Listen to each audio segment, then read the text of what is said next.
First of all, I'd like to thank the organizers for putting on this event. I'd like to thank the, I don't know where they're at now, all the cooks and all the chefs over there, and I want to thank you for putting on such a wonderful tasting meal. And the salmon. I'm from the Midwest, so I get a lot of whitefish and walleye there, so it's an absolute treat to come and taste the salmon. And I want to thank the local chapter of the American Indian Movement for hosting, for being part of this event, and also the many friends who've supported Native issues all these years. Sometimes it gets kind of rocky. Sometimes it gets a little shaky.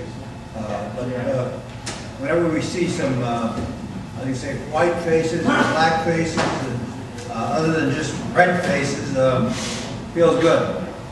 And many times our issues are a little in the upper Midwest or in the Northwest out here, like fishing rights. Sometimes that touches on a nerve to a lot of these Chinook fishermen out here.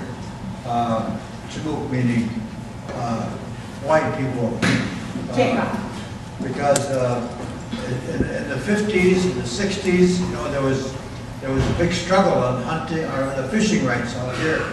And then in the Midwest, there was we had fishing and hunting struggles, always fighting the state of Minnesota or the state of Wisconsin, or the many states who were saying, no, you don't have a right to hunt and fish anytime you want to. We will decide that. The states will decide that. And we have argued against this, against those states for all my life, 75 plus years, against the state of Minnesota, saying you don't have the right, you don't have any moral right to say you have control over Native people. What we do, if it's time to have ceremonies, we need to go out and we have to maybe get some fish or some wild rice or some a deer. So we need that as part of our ceremony. So we go out and do that. We get it. And we don't have time to fill out forms or requests to go out and do some subsistence hunting. So we go out and get it, and then we get tagged by the police. But you know, as late as 15 years ago, we had to do that. But now, finally, the state Supreme Court, or the U.S. Supreme Court, has ruled in our favor that the treaty obligations that we signed with the state of Minnesota, or the U.S. government, which encompasses territory in the state of Minnesota, we have ancestral rights to do hunting and fishing, and even the state of Minnesota wants to regulate the trapping and also the harvesting of wild rice. It's very absurd for a state to say we will determine, you know, when you can go out there and harvest the rice now. And the first time they did that to us, they said, okay, between August 15th and August 20th, you can go harvest the rice.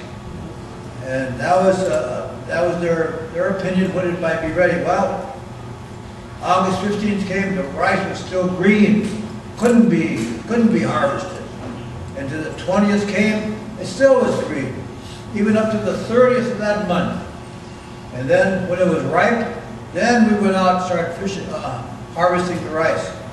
But we were tagged, we were cited by troopers, and we were cited by the game wardens of Minnesota. We were harvesting out of season. So, well, we fought that, and we had to go to court, and we won in court. We won at the U.S. State Supreme Court level, and the state they appealed that to the U.S. Supreme Court. The Supreme Court ruled in our favor on that one as well. But we had the ancestral right and spelled out in these treaties. So the treaties that we always bring up about hunting and fishing and trapping and wild rice and ancestral grounds and ancestral areas, the U.S. Supreme Court has laid it out time and time again that we have those rights to do that. So But, you know, a new governor comes in, a new commissioner of the game wardens, they come in, so they got their own ideas.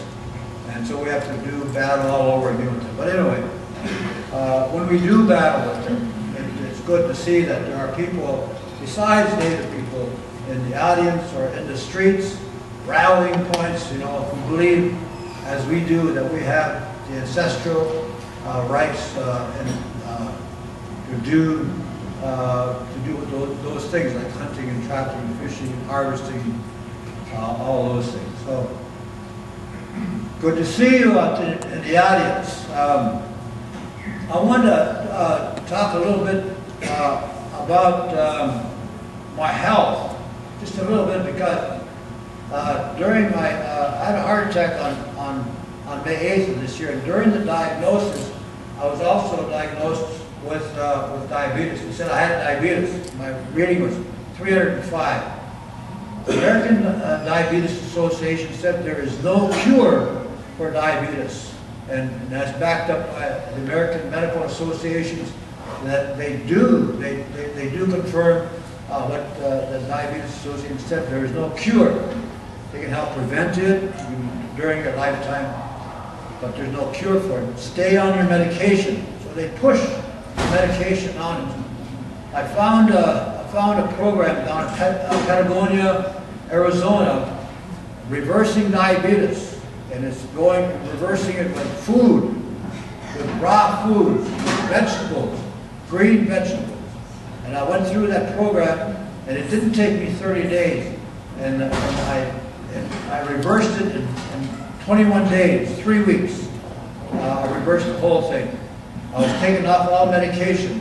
I was taking 9 separate, different pills for the heart, for the cholesterol, Plavix, and all the other things I didn't know, but I knew it made me groggy and funny. I didn't want to take it anymore. Insulin. I didn't want to take it anymore. And then they said they gave me little pills. But eventually, and during those 3 weeks, I was taking off all medication. And I'm medication free now. During the medication that I would take would last 3 weeks. And it would cost me $650 each time I went to resupply them. And I would have had to done that for the rest of my life.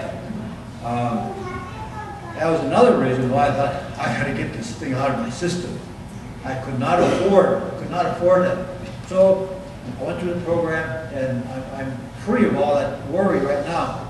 I mean, I could drop dead of a heart attack right now, but diabetes will not be the cause of it. It might be my wish for fry bread or something like that. Fry bread is, you know, it's, I know, is the same ingredients in it as when I used to make home brew. Same ingredients. So it all turns to sugar inside of you. And once the sugar is inside of you, there's a lot of bacteria start to form inside of you. And so then there's all kinds of other complications that happen. I mean, I don't want to go through all that stuff. I just wanted to say that I was planning a walk for next year across America, but I'm changing it, delaying it for a year because of the timing involved in this. And I'm going to go from Huntington Beach, south of Los Angeles, all the way across to Washington, D.C., where I think that we'll be able to present Congress with a better view of what diabetes does to us, where it's coming from. I know it comes from most of those commodities that they've been giving us for all these years, and you know, but how we take care of ourselves, and then, of course, I think the need